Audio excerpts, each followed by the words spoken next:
नमस्कार. आपण पाहतात कटू सत्य लाईव्ह न्यूज.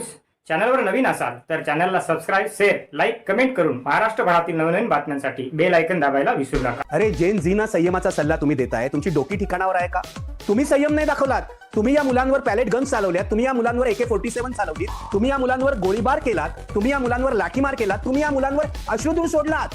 तुम्हाला या मुलांशी संवाद करण्याचा संयम का आठवला नाही? आता जेन झीला सल्ला देतायत. हे सगळं बोगस आहे. नरेंद्र मोदी यांचा जनतेशी असलेला संपर्क तुटलेला आहे. तो पूर्वीच तुटला आहे, पण विशेषतः तरुण पिढीशी असलेला संपर्क तुटलेला आहे. नमस्कार, मी प्रशांत कदम. जेनझीच्या आंदोलनानं नेमकं काय साध्य केलं? या आंदोलनामुळे मोदी सरकारला त्यांच्या कारकिर्दीतला पहिला राजीनामा तर घ्यावा लागलाच, पण गेल्या काही दिवसांमध्ये आपण बघतोय की मोदींची भाषा अचानक बदललेली आहे. ते इंस्टाग्रामर बनलेले आहेत. हे पण या एक आंदोलनाचं फार मोठं यश म्हणावं लागेल.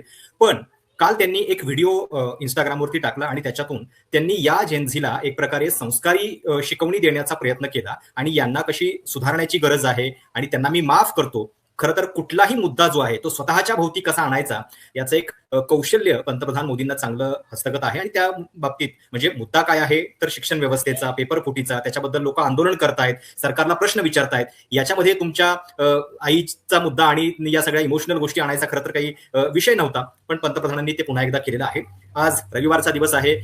मी खरं तर गावाकडे आलो आहे. निखिल सर मुंबईमध्ये आहेत. पण या आंदोलनाचा एक आढावा थोडक्यात, कारण हे आंदोलन वेगवेगळ्या दृष्टीने फार महत्वाचं आहे. एकतर असं आंदोलन, अशी भाषा असलेलं आंदोलन या देशामध्ये पहिल्यांदाच झालेलं आहे का याच्याबद्दलची चर्चा होतीये. आणि सगळ्यात महत्वाचं म्हणजे जेव्हा पुढच्या गोष्टी लोकसभेच्या समोर आहेत त्यावेळी काही राजकीय अर्थ काढण्याची घाई या आंदोलनातनं करायची का? पुढे नेमका अजेंडा काय असणार आहे कॉक्रोच जनता पार्टीचा? आता त्यांच्या आंदोलनातनं काय दिसत आहे या सगळ्याची चर्चा करणार आहोत. निखिल सर, खूप खूप स्वागत आहे. रविवारची सकाळ आहे. आपण विषय मोदींचा निवडलेला आहे. काल त्यांनी ज्या पद्धतीचा व्हिडिओ टाकला, काय त्या व्हिडिओवरनं तुम्हाला वाटतंय? आणि अमित शहा ज्यांच्या खात्याचा हा प्रश्न आहे पोलीस लाठीमाराचा, ते अजूनही एक आठवडा झाला संसदेमध्ये अजूनही सभागृहामध्ये काही बोलत नाहीयेत. एक 2 ओळीची पोस्ट सुद्धा त्यांनी बाहेर टाकलेली नाहीये. तर त्यांची चुप्पी आणि मोदींचे हे अशा पद्धतीचे व्हिडिओ हे काय सांगतं नेमकं? प्रशांत, एक तर हे जे आंदोलन आहे माझ्या मते ते अभूतपूर्व होतं, ते ऐतिहासिक होतं. कारण मोदींच्या 12 वर्षाच्या राजवटीमध्ये अशा प्रकारे तरुणांचा उद्रेक, मध्यमवर्गीय, निम्न मध्यमवर्गीय, गरीब, श्रीमंत सर्व प्रकारच्या तरुणांचा उद्रेक आजपर्यंत पाहायला मिळाला नव्हता. मोदींच्या काळामध्ये आंदोलनं झाली नाहीत का? तर आंदोलनं भरपूर झाली. छोटी आंदोलनं, मोठी आंदोलनं. उदाहरणार्थ शेतकऱ्यांचं आंदोलन तर वर्षभर चाललं आणि मोदी सरकारने अनन्वित अत्याचार केले. 700 शेतकरी दगावले या आंदोलनामध्ये. शाहीनबागचं आंदोलन सुद्धा कशा प्रकारे गुंडाळण्यात आलं आपल्याला माहिती आहे. CAA NRCचं आंदोलन. पण पहिल्यांदाच मध्यमवर्गीय मुलं, मध्यमवर्गीय विद्यार्थी आणि मध्यमवर्गीय पालक यांच्या मनाला हात घालणारं, यांच्या रोजच्या आयुष्याला स्पर्श करणारं हे आंदोलन होतं. त्यामुळे ते शहरात तर पोचलंच, पण गावागावात सुद्धा पोचलं. जे लोक कायम शहरी आणि ग्रामीण असा भेद करतात त्यांच्या हे लक्षात येत नाहीये की इंटरनेट आता गावागावात पोचलेलं आहे. त्यामुळे तरुणांच्या प्रश्नांबाबत, शिक्षणाच्या प्रश्नाबाबत मुंबईच्या मुलाला जे वाटतं, पुण्याच्या मुलाला जे वाटतं, साताऱ्याच्या मुलाला जे वाटतं, तेच गडचिरोलीच्या मुलालाही वाटतंय. आणि ही वस्तुस्थिती सगळ्या देशाला लागू होते, हे लक्षात घ्या. म्हणजे एक आपल्याला म्हणावं लागेल की ह्या आंदोलनाने, या जेन झी ज्याला सतत म्हणताय, जेन झी म्हणजे मला आक्षेप अशासाठी आहे की या जेन झीचं पण थिल्लरीकरण करण्याचा प्रयत्न होतोय माध्यमांकडून, राजकारण्यांकडून, काही प्राध्यापकांकडून, काही विचारवंतांकडून. जेन झीचं जे आंदोलन आहे हे नव्या पिढीचं आंदोलन आहे आणि हे आंदोलन समाजातल्या प्रत्येक घटकाला काहीतरी सांगू इच्छित आहे. मुद्दा असा आहे, तुम्ही ऐकताय का? तुमचे डोळे उघडे आहेत का? तुमचे कान उघडे आहेत का? की तुम्ही झापडबंद आहात? अजूनही मला असं वाटतं सरकार झापडबंद आहे, विरोधी पक्ष काही प्रमाणात झापडबंद आहेत, विचारवंत झापडबंद आहेत. जेन झीची मुलं काय म्हणतायत? ही फक्त परीक्षेविषयी बोलतायत का? ही फक्त शिक्षण पद्धतीविषयी बोलतायत का?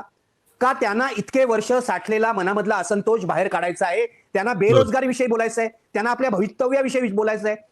त्यांना हेही सांगायचं आहे की आमच्या पालकांशी कनेक्ट नाहीये, आमच्या शिक्षकांशी कनेक्ट नाहीये.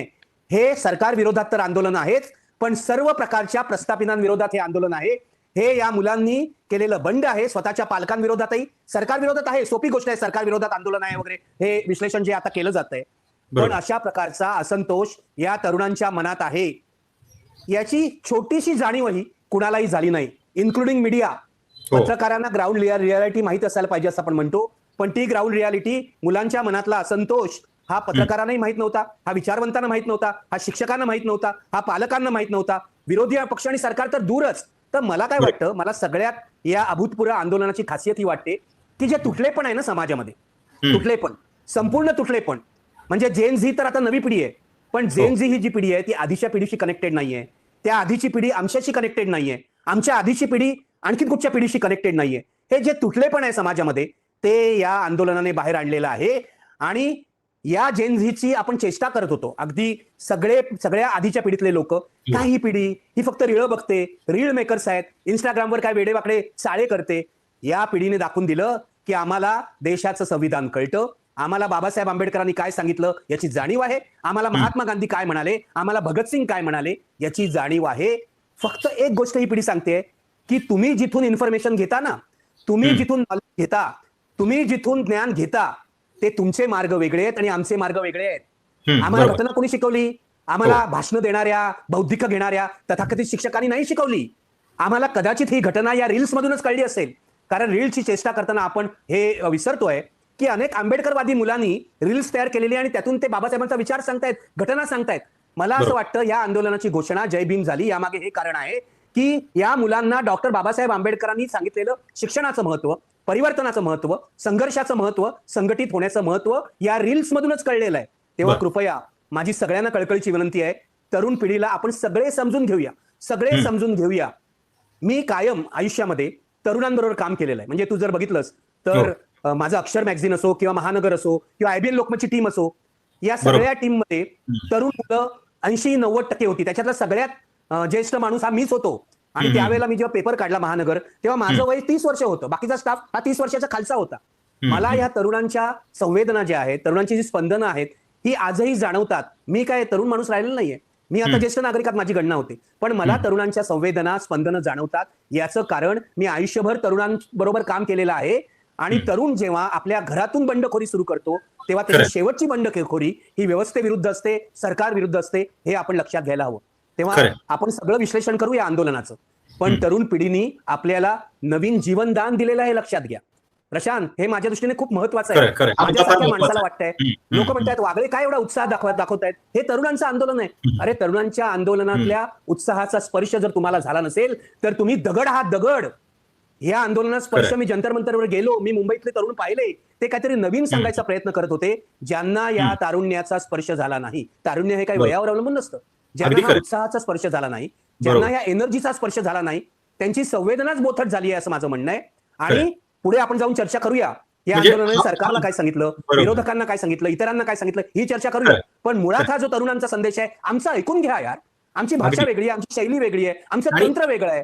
आम्ही इंस्टाग्रामवर असू, आम्ही वेडेवाकडे चाळे करत नाही, आम्ही काहीतरी गंभीर सांगण्याचा प्रयत्न करतोय, आमच्या मनातली खंत, आमच्या मनातला असंतोष सांगायचा प्रयत्न करतोय. कृपया आमचं ऐकून घ्या, डोळे आणि कान उघडे करा. हे तरुण मंडळी सांगतायत प्रशांत, हे आपण ऐकत आहोत. आणि बदलाची स्वप्न पाहण्याची धमक जी आहे ती तरुणांमध्येच असते, आणि तो करून दाखवायचा असेल तर त्यांच्या मनामध्ये काय चाललंय हे आपण ओळखलं पाहिजे. आणि तुम्ही जो मुद्दा मांडला की भले ते रील्स मधून विचार मांडत असतील, पण त्यांच्या समोर आंबेडकर आहेत, त्यांना संविधान कळतंय.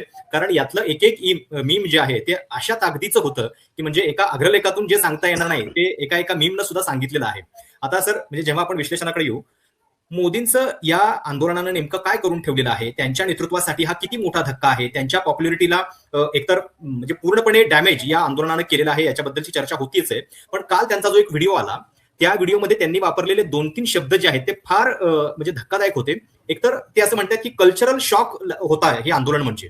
सोबत ते बोलताना मुलींच्या बद्दल बोलतायत की मुलींनी अशी भाषा वापरणं म्हणजे त्याच्यामध्ये ऑलरेडी एक तुमची पितृसत्ताक मानसिकता दिसते.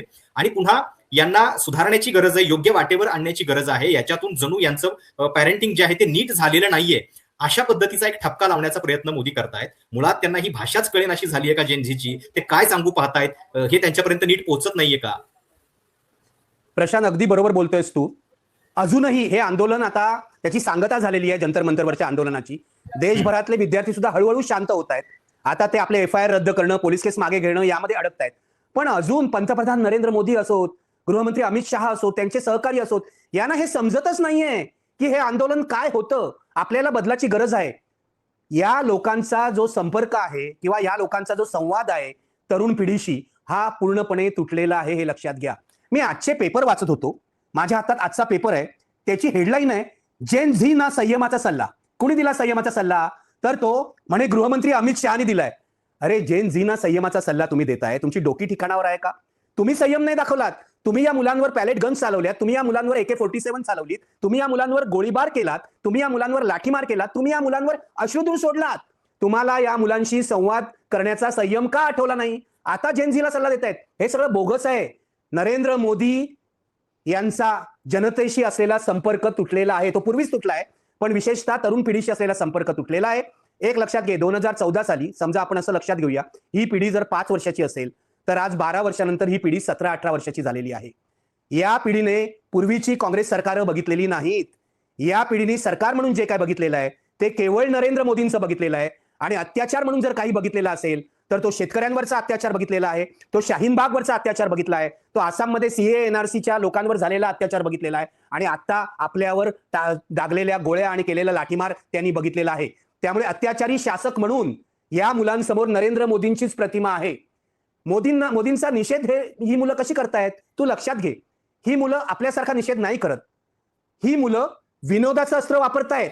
तू एक लक्षात घे, हे जगभरामध्ये सिद्ध झालेलं आहे की हुकुमशहा विरुद्ध विनोदाचं अस्त्र सगळ्यात प्रभावी ठरतं. त्यामुळे जे कॉमेडियन्स असतात ना, त्यांच्या विरुद्ध हुकुमशहा पहिलं आपला हत्यार उचलतो आणि त्यांना तुरुंगात टाकतो. हे लक्षात घ्या. हे जगभरात घडलेलं आहे. ही मुलं विनोदाचा वापर करतायत. आणि मला हे कळत नाही कुठल्या भाषेला आक्षेप घेत आहेत नरेंद्र मोदी. म्हणजे याची चर्चा खूप झाली आहे, पण मी खूप रील्स पाहिली. मी आता या आंदोलनापासून प्रशांत इंस्टाग्रामवर अधिक आलो. मी जेव्हा दिल्लीला गेलो तेव्हा माझे इंस्टाग्राम फॉलोअर्स 93,000 होते. दिल्लीहून परत आलो तेव्हा माझे इंस्टाग्राम फॉलोअर्स 1,71,000 झालेले होते. याचं कारण मी तरुणांची भाषा समजून घ्यायचा प्रयत्न केला. आणि मला असं वाटतं की 90% रील जी आहेत त्याच्यामध्ये शिवीगाळ अजिबात नाही, त्याच्यामध्ये गंमत आहे. मला एक गोष्ट सांग, चाय बनाव चुतिया मत बनाव असं जर ही मुलं म्हणत असतील तर त्यात गैर काय आहे? तुम्हाला आक्षेप कसला आहे? चुतिया या शब्दाला आहे का? मला एकच तुम्हाला सांगायचं आहे, चुत्या हा शब्द आपण खाजगी आयुष्यात सर्वसाधारणपणे वापरतो. तूही वापरतोस, मी वापरतो. ढोंगीपणा बंद करूया. पूर्वी भाऊपाद्याचं साहित्य आलं तेव्हा त्याच्यामध्ये राडा हा शब्द होता. वर्तमानपत्र राडा हा शब्द वापरायची नाहीत. दलित साहित्यातून, नामदेव ढसाळच्या कवितेतून, राजा राळेच्या लिखाणातून अनेक नवीन शब्द आले. ते शेवट आपण आपलेसे केलेले आहेत. कालच्या शिव्या या आजच्या शिव्या नसतात. कालच्या शिव्या या आज प्रस्थापित होतात. हे दलित पॅन्थरच्या चळवळीतून, तरुणांच्या चळवळीतून, आणि सर मुळात म्हणजे विद्रोहाची भाषा जी आहे ती अशी जळजळीतच असणार, ती काही अशी मिळमिळीत नाहीये. मला जर काही व्यवस्थेच्या विरोधातला राग व्यक्त करायचा आहे तर तो असा म्हणजे घणाघात झाला पाहिजे, तशीच भाषा असते ती. नाही प्रशांत, प्रॉब्लेम काय मी तुला सांगू. संघ परिवारामध्ये म्हणजे मोदी ज्या संघ परिवारातून आले, अमित शहा ज्या संघ परिवारातून येऊन तडीपारगिरी करतात, त्या संघ परिवारामध्ये अशा प्रकारचा विद्रोह शिकवला जात नाही. हे लक्षात घ्या. आम्हाला विद्रोह कोणी शिकवला? आम्हाला विद्रोह महात्मा फुलेंनी शिकवला, शिवाजी महाराजांनी शिकवला, शाहू महाराजांनी शिकवला, आंबेडकरांनी शिकवला. या सगळ्यांचा संस्कार संघ परिवारात नाही.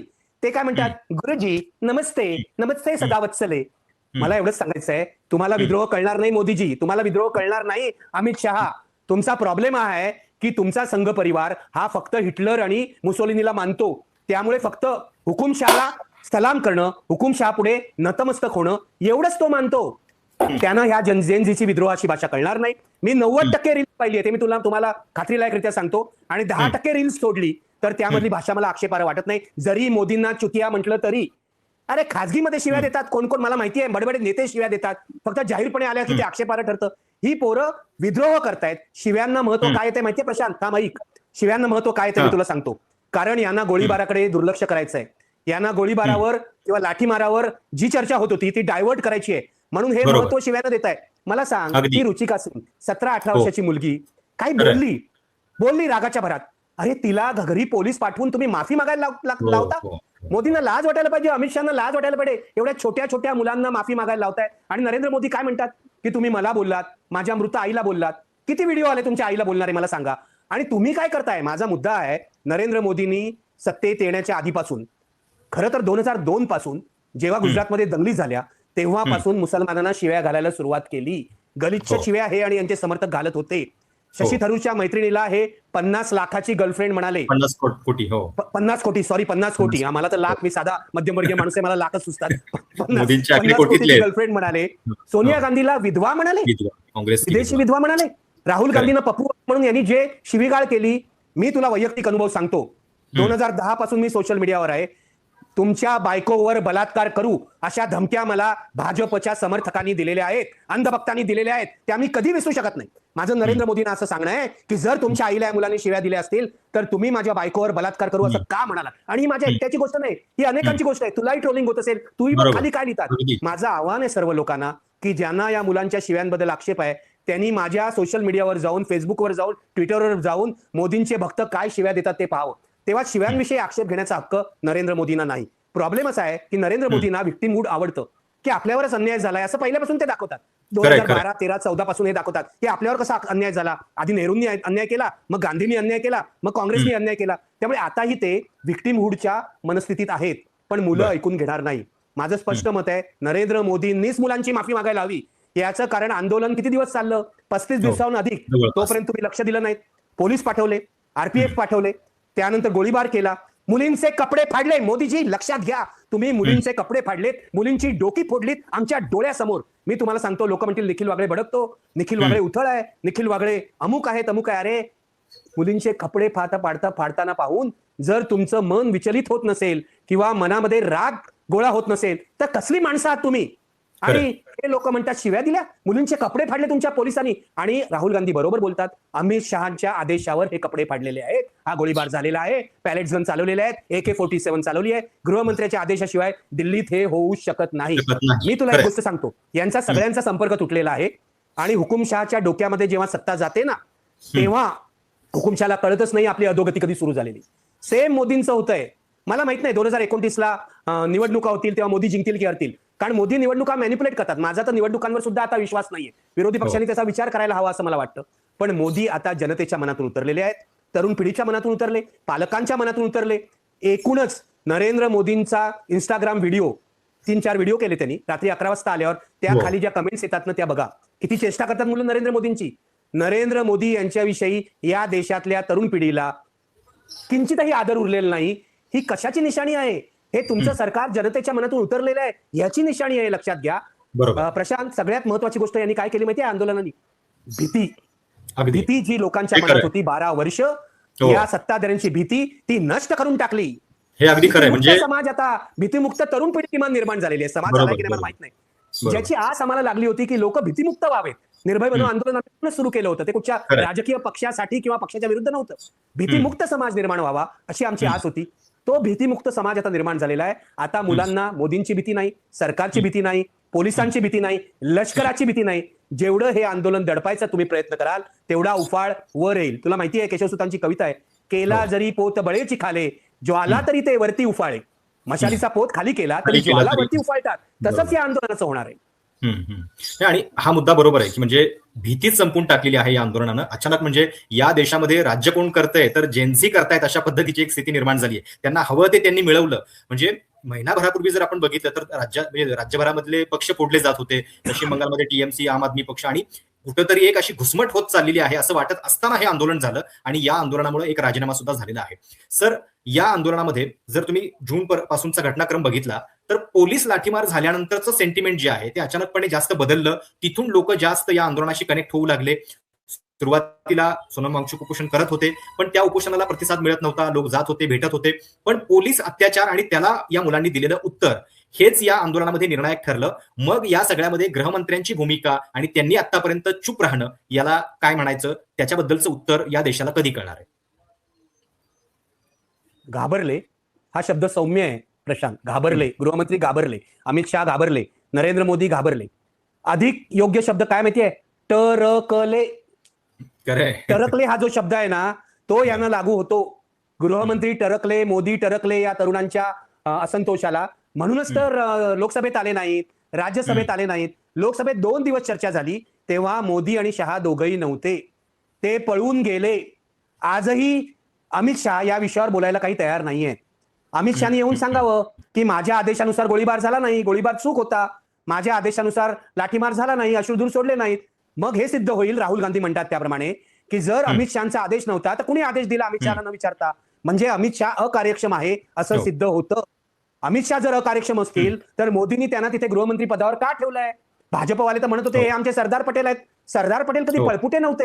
सरदार पटेल कधी आपल्या जबाबदारीपासून पळून गेले नाहीत.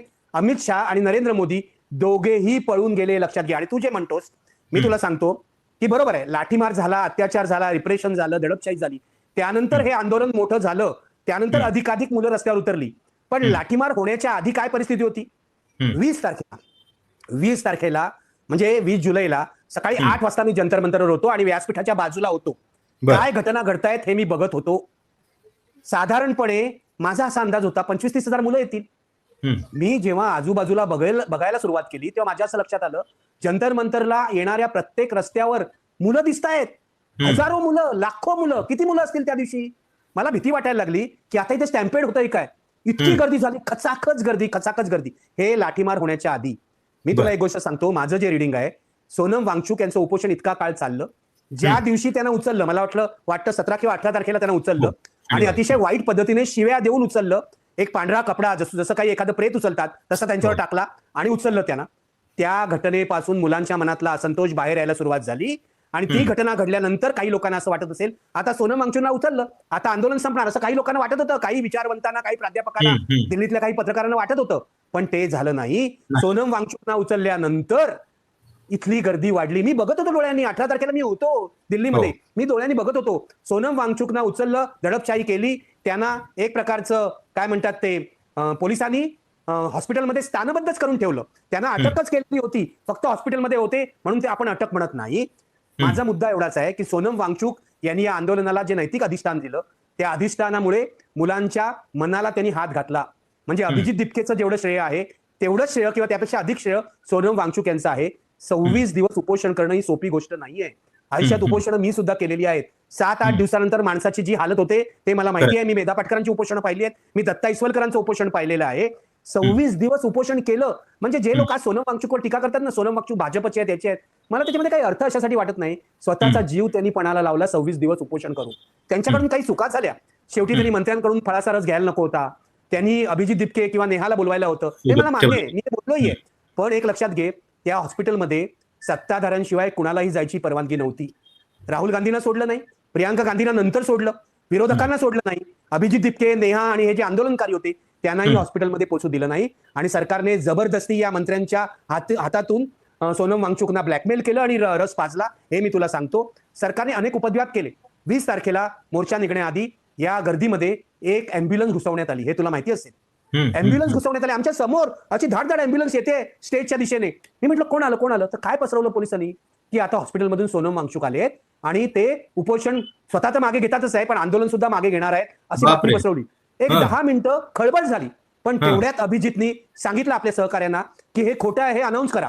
ते अनाऊन्स केलं आशुतोष रांकानी की या अँब्युलन्स आणि आपला काही संबंध नाही, ही पोलिसांनी घुसवलेली आहे. पोलिसांनी दगडांचा ट्रक आणून ठेवला तिथे, म्हणजे लक्षात घे. आणि मी माझ्या डोळ्यांनी सांगतो, जो हिंसाचार झाला त्यातला बहुसंख्य हिंसाचार हा पोलिसांनी घडवला.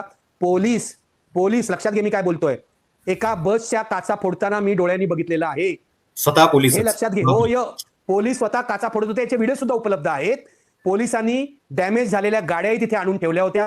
पोलीस रिक्षावाल्यांनाही मारत होते, रिक्षात बसलेल्या लोकांना दम देत होते. आमची रिक्षा एका ठिकाणी थांबून आम्हाला ऑलमोस्ट बाहेर काढण्यात आलं होतं. आम्ही पत्रकार आहोत सांगितलं म्हणून वाचलो. मला असं वाटतं प्रशांत, आजही नरेंद्र मोदींना हे कळलेलं नाही की दडपशाही करून भागणार नाही.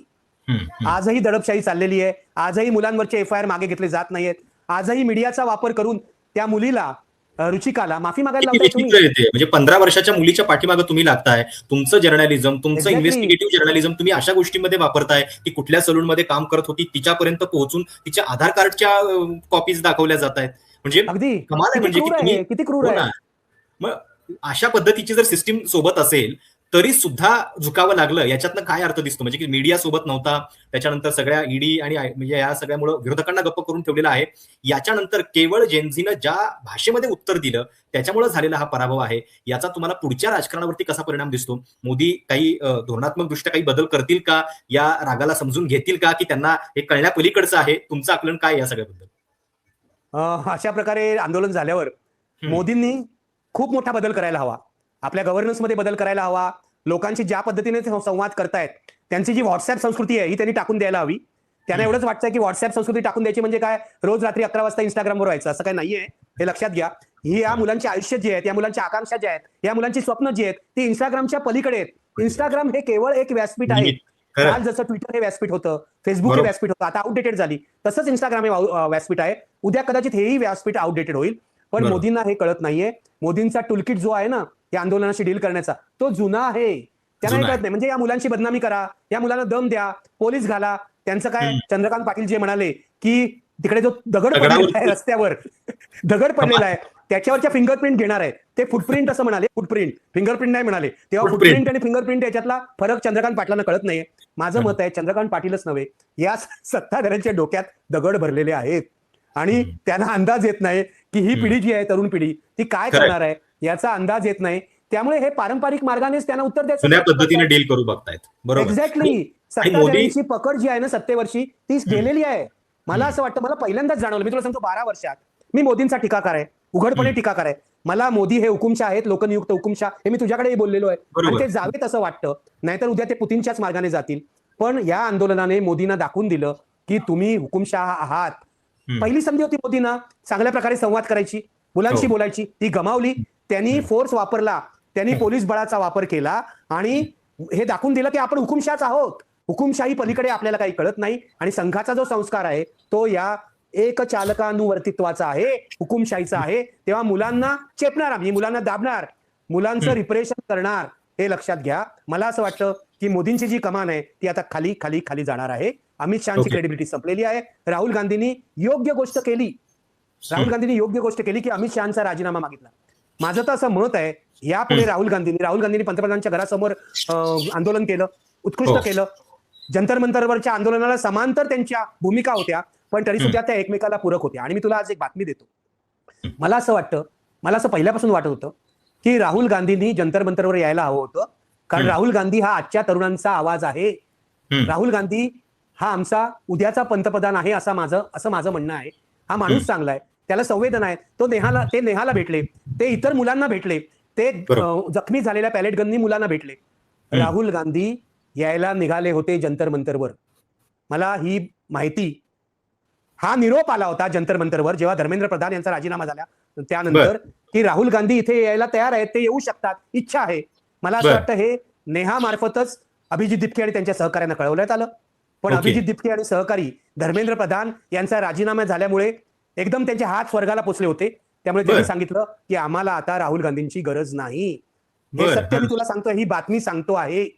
आम्हाला आता राहुल गांधींची गरज नाही. राहुल गांधींनी स्टेप बाय स्टेप पावलं टाकली. त्यांनी पवन खेरांना आधी पाठवलं, काँग्रेस नेत्यांनी या आंदोलनाला आणि सोनम वांगचुक यांच्या उपोषणाला पाठिंबा दिला. राहुल गांधी जंतर मंतरवर आधी का आले नाहीत हा प्रश्न आहे. बरोबर आहे, माझंही मत होतं त्यांनी आधी यायला पाहिजे होतं. पण ते जर धर्मेंद्र प्रधान यांच्या राजीनाम्यानंतर जंतर मंतरवर येणार असतील, त्यांनी तशी इच्छा नेहाकडे व्यक्त केली असेल, तर मला असं वाटलं की ही सीजेपीची चूक आहे की विरोधी पक्ष नेत्याला त्यांनी तिथे यायला दिलं नाही. या देशातल्या पंतप्रधानांप्रमाणे विरोधी पक्ष नेत्याचा सुद्धा एक मान आहे, सन्मान आहे, तो सीजेपीने राखायला हवा होता. पण मला असं वाटतं की सीजेपीच्या मनात सुद्धा राहुल गांधींविषयी एक थोडीशी का होईना अडी होती. त्यामुळे त्यांच्यात, म्हणजे एका बाजूला राहुल गांधींच्या मनात सुद्धा यांच्याविषयी काही रिझर्वेशन होते, यांच्या मनात सुद्धा रिझर्वेशन होते. त्यामुळे दोघांचा संवाद होऊ शकला नाही. पण मी तुला एक सांगतो, पुढे या देशामध्ये जर सरकार विरोधी आंदोलन व्हायची असतील, समजा सीजेपीने आता जाहीर केलं की आम्ही बेरोजगारी विरुद्ध आंदोलन करू, तर विरोधी पक्ष म्हणजे काँग्रेस आणि इतर विरोधी पक्ष आणि सीजेपीला हातात हात घालून जावं लागेल. बरोबर. सीजेपीचा ऐतिहासिक रोल होता या आंदोलनामध्ये, तो आता एका टप्प्यावर संपलेला आहे असं मला वाटतं. त्यांना स्पष्टपणे सरकार विरोधी भूमिका घेऊन विरोधी पक्षांच्या हातात हात घालून जावं लागेल. कारण शेवट सीजेपी हा काही राजकीय पक्ष नाहीये. सध्या तरी ते राजकीय पक्ष होतील अशी शक्यता नाहीये. त्यांच्यापैकी काही जणांच्या मनात असेल कदाचित की आपला राजकीय पक्ष झाला पाहिजे, पण त्यांनी अजिबात त्या भानगडीत पडू नये असं मला वाटतं. याचं कारण सीजेपी हा राजकीय पक्ष झाला तर आणखी एक छोटा पक्ष या देशात येईल. अशा छोट्या पक्षाची आपल्या देशाला गरज आहे का, हा खरा मुद्दा आहे. आणि दुसऱ्या आम आदमी पार्टीचा जन्म होईल. त्यामुळे सीजेपीने जर राजकीय पक्ष करायचं ठरवलं तर दुसऱ्या आम आदमी पार्टीचा जन्म होईल. ते अतिशय हानिकारक ठरेल या देशातल्या लोकशाही चळवळीला. कारण विरोधी पक्षांच्या मतांमध्ये मग अधिक फूट होईल. जे गुजरातमध्ये आपने केलं, काँग्रेसची मतं खाल्ली आणि भाजपला मदत केली, तेच राष्ट्रीय पातळीवर सीजेपी करेल. त्यामुळे मला असं वाटतं, अभिजित दिपके आणि त्यांच्या सहकार्यानं माझं स्पष्ट सांगणं आहे, जे मी सांगितलेलं सुद्धा आहे, की तुम्ही ह्या राजकीय पक्ष काढायच्या भानगडीत पडू नका. तुम्ही civil society movement, youth movement म्हणून काम करा. तेच आता त्यांच्या डोक्यात. त्याला अभिजितने मान्य केलं की आता आम्ही युथ मुवमेंट म्हणून काम करणार, आम्ही एक सिव्हिल सोसायटी चळवळ म्हणून काम करणार आणि यापुढे बेरोजगारीचा प्रश्न घेणार. ते घ्यायला पाहिजे, तशी चळवळ पाहिजे. पक्ष परिवर्तन घडवत नाहीत आणि निवडणुकीतून होणारं परिवर्तन हे केवळ परिवर्तन नसतं, पण सर आता या सगळ्यामध्ये या आंदोलनानं विरोधकांना नेमका काय धडा दिलेला आहे? विरोधी राजकारणानं या आंदोलनातनं काय शिकलं पाहिजे? कशा पद्धतीनं मोदींशी लढता येऊ शकतं, त्यांना झुकवता येऊ शकतं, याचा काही एक फॉर्म्युला या आंदोलनामध्ये तुम्हाला दिसतोय का? आणि दुसरी गोष्ट म्हणजे मीडिया, म्हणजे ज्या पद्धतीनं मीडिया कव्हरेज या सगळ्याचं झालं, सीजेपीनं पण मीडियाकडे कसं बघितलं पाहिजे आणि मीडियाचा पुढच्या दृष्टीनं कसा वापर होऊ शकतो, तुमचं काय मत आहे? प्रशांत, मला असं वाटतं दोन्ही मुद्द्यांवर आपण बोलूया. म्हणजे जसा या आंदोलनानं सत्ताधाऱ्यांना धडा दिलाय, माझ्या मते या आंदोलनानं विरोधकांनाही मोठा धडा दिलेला आहे. याचा कारण माझा जो अनुभव आहे ना, जंतर मंतरला 20 जुलैला जी मुलं रस्त्यावर आली, लाखभर मुलं, ही कोणत्याही पक्षाची कनेक्टेड नव्हती. मुंबईमध्ये 26 जुलैला जी मी प्रचंड गर्दी पाहिली, ती मुलं ही कोणत्याही राजकारणाशी कनेक्टेड होती असं मला वाटत नाही. मी तुला 2 अनुभव. मुंबईमध्ये उद्धव ठाकरेंनी आणि राज ठाकरेंनी विजय सभा आयोजित केली होती शिवाजी पार्कवर. तिथेही हजारो मुलं आली, पण कोणीतरी घोषणा द्यायचा माईकवरून प्रयत्न केला, उद्धव ठाकरे आगे बढो, राज ठाकरे आगे बढो. काहीही प्रतिसाद मिळाला नाही, हे लक्षात घ्यायला पाहिजे. दिल्लीतही सगळ्या आंदोलनामध्ये राहुल गांधी जिंदाबाद किंवा राहुल गांधी मुर्दाबाद किंवा काही तत्सम विरोधी पक्षाच्या नावाने कोणतीही घोषणा मी ऐकली नाही, हे लक्षात ठेव. तेव्हा या मुलांची बांधिलकी जशी सत्ताधाऱ्यांशी नव्हती, तशी या मुलांची बांधिलकी विरोधकांशीही अजिबात नव्हती, हे लक्षात घ्यायला पाहिजे. ही मुलं ताजी आहेत, ही मुलं कोणत्याही राजकीय पक्षाच्या बंधनात न बसणारी आहेत. आणि या मुलांनी प्रतिसाद दिला, तो कुणाला दिला?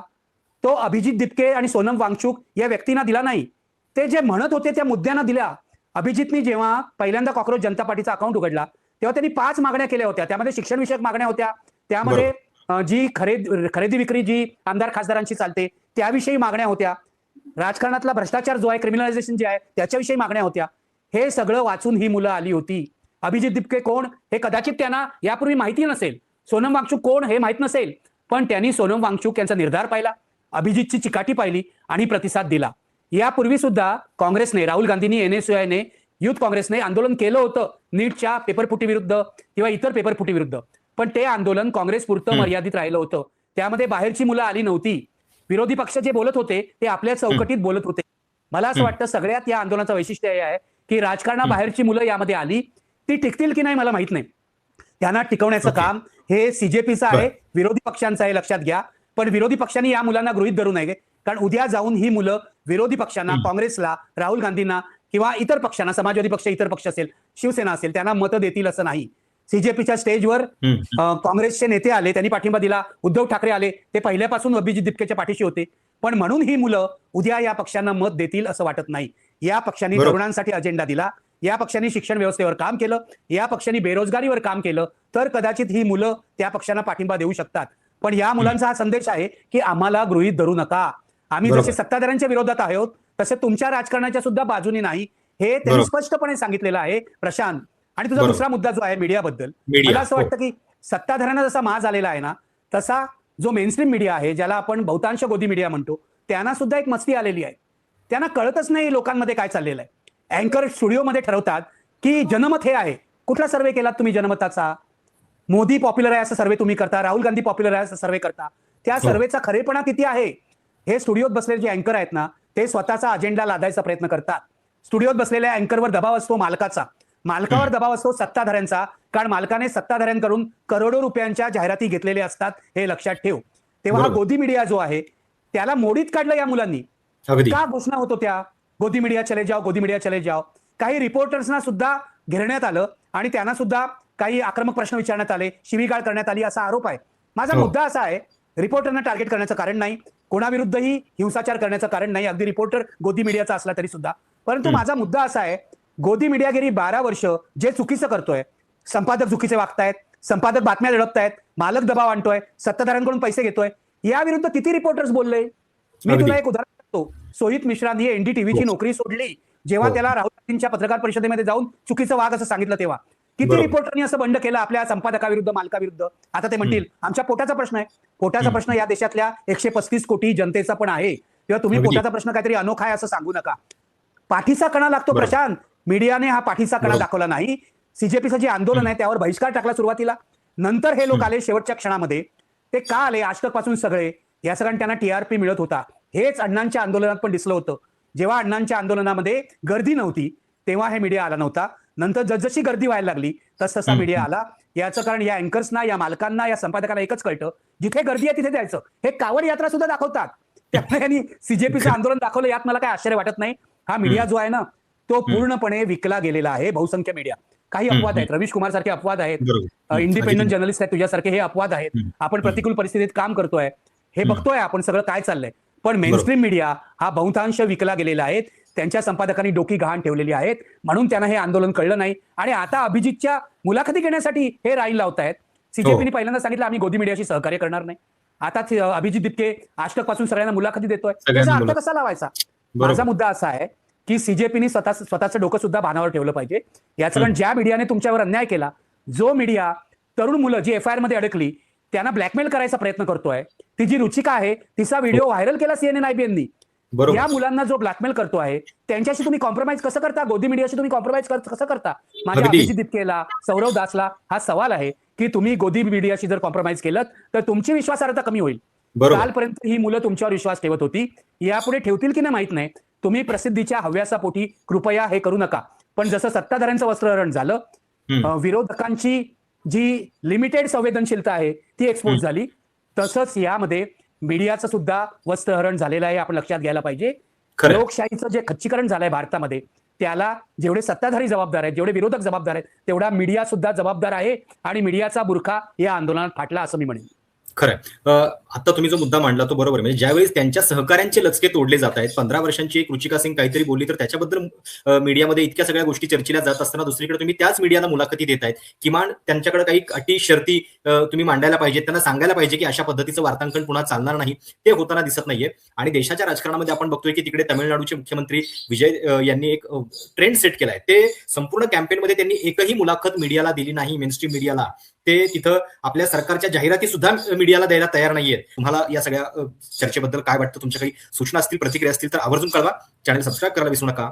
धन्यवाद. पाहत राहा निर्भीड सत्य, अर्थात सर्वसामान्यांचे व्यासपीठ, आपल्या सर्वांच्या हक्काचे चॅनल कटू सत्य लाईव्ह न्यूज. धन्यवाद.